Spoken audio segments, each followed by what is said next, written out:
എല്ലാവർക്കും നമസ്കാരം. 2026 വ്യാഴമാറ്റ ഫലങ്ങളെയാണ് ഇന്ന് നമ്മൾ നോക്കാൻ പോകുന്നത്. ഈ വർഷത്തെ വ്യാഴമാറ്റത്തെ നമുക്ക് 2 ഘട്ടങ്ങളായി തിരിക്കാം.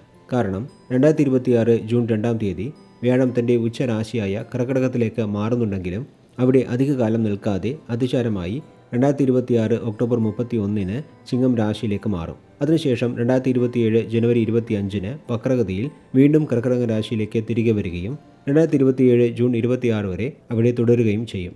വ്യാഴത്തിൻ്റെ വക്രഗതിയും ഉച്ചസ്ഥിതിയും അതിചാരവുമെല്ലാം വിശാഖം അവസാനത്തെ പാദം, അനിഴം, തൃക്കേട്ട എന്നീ നാളുകളടങ്ങിയിട്ടുള്ള വൃശ്ചികക്കുറുകാർക്ക് നൽകാൻ പോകുന്ന ഫലങ്ങളെക്കുറിച്ചും പ്രത്യേകിച്ച് അഷ്ടമവ്യാഴം മാറി ഭാഗ്യസ്ഥാനത്തേക്ക് വ്യാഴം വരുമ്പോൾ ലഭിക്കാൻ പോകുന്ന സൗഭാഗ്യങ്ങളെക്കുറിച്ചുമാണ് ഇന്ന് നമ്മൾ വിശദമായി നോക്കാൻ പോകുന്നത്.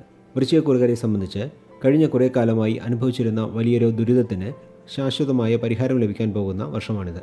കഴിഞ്ഞ ഒരു വർഷക്കാലമായി വ്യാഴം നിങ്ങളുടെ 8-ാം ഭാവത്തിൽ, അതായത് അഷ്ടമരാശിയിൽ സഞ്ചരിച്ചിരുന്നതിനാൽ സാമ്പത്തികപരമായ തകർച്ച, ആരോഗ്യ പ്രശ്നങ്ങൾ, മാനസിക സമ്മർദ്ദം, തൊഴിൽപരമായ തടസ്സങ്ങൾ തുടങ്ങി പറയാൻ പറ്റാത്ത പ്രതിസന്ധികളിലൂടെ നിങ്ങളിൽ പലരും കടന്നുപോയിട്ടുണ്ടാകും. എന്നാൽ 2026 ജൂൺ 2-ാം തീയതി വ്യാഴം തൻ്റെ ഉച്ചരാശിയായ കർക്കിടകത്തിലേക്ക്, അതായത് നിങ്ങളുടെ 9-ാം ഭാവമായ ഭാഗ്യസ്ഥാനത്തേക്ക് മാറുന്നതോടെ അഷ്ടമവ്യാഴത്തിൻ്റെ ദുരിതങ്ങളെല്ലാം മാറും. ദൈവാനുഗ്രഹം പൂർണ്ണമായും നിങ്ങളെ തേടിയെത്തും. ഭാഗ്യം പല രൂപത്തിലും നിങ്ങളുടെ കൂടെ ഉണ്ടാകും. തുടർന്ന് 2026 ഒക്ടോബർ 31-ാം തീയതി വ്യാഴം അതിചാരമായി 10-ാം ഭാവമായ ചിങ്ങം രാശിയിലേക്ക് മാറുന്നതോടെ കരിയറിൽ വളരെ വലിയ പുരോഗതികൾ ഉണ്ടാകും. പുതിയ ഉത്തരവാദിത്തങ്ങളും പദവികളും നിങ്ങളെ തേടിയെത്തും. മുടങ്ങിപ്പോയ പല കാര്യങ്ങളും വീണ്ടും തുടങ്ങാൻ സാധിക്കും. വിദ്യാർത്ഥികൾക്ക് പഠനത്തിൽ ശ്രദ്ധ കേന്ദ്രീകരിക്കാൻ സാധിക്കും. ഉപരിപഠനത്തിനായി വിദേശത്തോ ദൂരസ്ഥലങ്ങളിലോ പോകാൻ ആഗ്രഹിക്കുന്നവർക്ക് അതിനുള്ള അവസരം ലഭിക്കും. പഠനം കഴിഞ്ഞ് ജോലി അന്വേഷിക്കുന്നവർക്ക് അർഹതയ്ക്ക് അനുസരിച്ചുള്ള മികച്ച ജോലി ലഭിക്കും. തൊഴിൽ രംഗത്ത് വലിയ മാറ്റങ്ങൾ പ്രതീക്ഷിക്കാം. ഉദ്യോഗസ്ഥർക്ക് സ്ഥാനക്കയറ്റവും മികച്ച ശമ്പളവും ലഭിക്കും. വിദേശത്ത് ജോലിക്ക് ശ്രമിക്കുന്നവർക്ക് അനുകൂലമായ വാർത്തകൾ കേൾക്കാൻ സാധിക്കും. Engineering, medical, police, defence, real estate എന്നീ മേഖലകളിൽ പ്രവർത്തിക്കുന്നവർക്ക് കരിയറിൽ വലിയ കുതിച്ചുചാട്ടം ഉണ്ടാകും. അവിവാഹിതരായവർക്ക് അനുയോജ്യരായ ജീവിത പങ്കാളിയെ കണ്ടെത്താൻ സാധിക്കും. സ്വന്തമായി ബിസിനസ് ചെയ്യുന്നവർക്ക് പുതിയ സംരംഭങ്ങൾ തുടങ്ങാനും ബിസിനസ് വിപുലീകരിക്കാനും സാധിക്കും. സാമ്പത്തിക ബുദ്ധിമുട്ടുകൾ മാറി ലാഭം ഇരട്ടിക്കും. വിദേശ കമ്പനികളുമായി ചേർന്ന് പ്രവർത്തിക്കാൻ അവസരം ലഭിക്കും.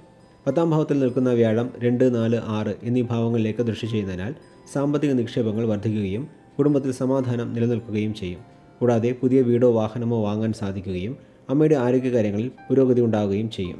ശത്രുശല്യം കുറയാനും കടബാധ്യതകൾ തീർക്കാനും സാധിക്കുന്ന സമയമാണിത്. 2027 ജനുവരി അവസാനം മുതൽ വ്യാഴം വക്രഗതിയിൽ വീണ്ടും 9-ാം ഭാവത്തിലേക്ക് തിരികെ പോകുന്നതിനാൽ നിങ്ങളുടെ ഭാഗ്യാനുഭവങ്ങൾ വീണ്ടും ഇരട്ടിക്കും. മുടങ്ങിപ്പോയ പല ശുഭകാര്യങ്ങളും ഈ സമയത്ത് നടക്കും. പിന്നീട് വ്യാഴം പൂർണ്ണമായും 10-ാം ഭാവത്തിലേക്ക് മാറുന്നതോടെ കരിയറിൽ വലിയ നേട്ടങ്ങൾ ലഭിക്കുന്നതാണ്. മൊത്തത്തിൽ നോക്കുമ്പോൾ വരാൻ പോകുന്ന വ്യാഴമാറ്റത്തിന് ശേഷം വൃശ്ചികക്കുറുകാർക്ക് അഷ്ടമവ്യാഴത്തിൻ്റെ ദുരിതങ്ങൾ മാറി വലിയ സാമ്പത്തിക പുരോഗതിയും ഭാഗ്യാനുഭവങ്ങളും കരിയറിൽ മികച്ച വിജയം ലഭിക്കുന്നതാണ് എന്ന് പറഞ്ഞുകൊണ്ട് വൃശ്ചികക്കുറി ജനിച്ചവരുടെ വ്യാഴമാറ്റ ഫലങ്ങളെ ഇവിടെ നിർത്തുന്നു. അടുത്ത വീഡിയോയിൽ ധനുക്കൂറി ജനിച്ചവരുടെ ഫലങ്ങളെ നോക്കാം. അതുവരെ എല്ലാവർക്കും നന്ദി, നമസ്കാരം.